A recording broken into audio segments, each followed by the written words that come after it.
Terry, with the Indians, looking at the outfield picture, right now there has to be a little bit of concern over Michael Brantley, his shoulder, a little tender again, out of the lineup for a couple of days. What do you think that means in terms of, you know, who they have there and you know, what their roster makeup is like? I mean, the problem is they don't know what it means on Brantley. I was in spring training when he played the 2 great games in a row, and suddenly his shoulder bothered him, and then he ended up sitting him down for several weeks after that. You know, now they're saying we're going to give him a few days rest. Here's the tip-off on Brantley that there's something wrong. 39 at-bats, not only hitting 231, but only 2 extra base hits. You know, this guy's like a doubles hitting machine. And so most of the hits he's getting, he's just kind of feeling for the ball and just out there. Like he did, So remember, it's his right shoulder that had the surgery. He's a left-handed batter, therefore your right shoulder, of course, is your power arm. So, you know, what does that tell you? So what do you do if you're the Indians?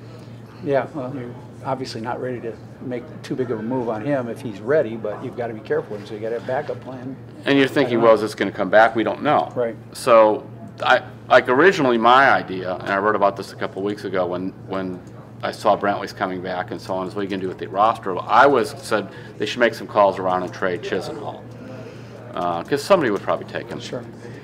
But now you think, they sent Naquin to the minors instead, hitting 315. But now you're thinking, well, you know, what if Brantley ends up having to go on a disabled list now or a little later? I think they want to keep, you know, the old strength in numbers. Marlon Byrd's playing okay now, but maybe not later. The only person that was tough on was Naquin, and Francona praised what a great attitude he had. I know something about Francona. He always says that because even if the guy had a bad attitude, so when he goes to the minors, he'll get a great attitude. You know, kind of have him rise up. Keep thinking about it, But so I think that's what it is. They really want to protect themselves because it's hard to know exactly what the deal is with Brantley. Well, they're kind of in a bind too in that without knowing that you've got to have some backup for him. Trade deadline coming up in what, a little over a month and a half or something like that.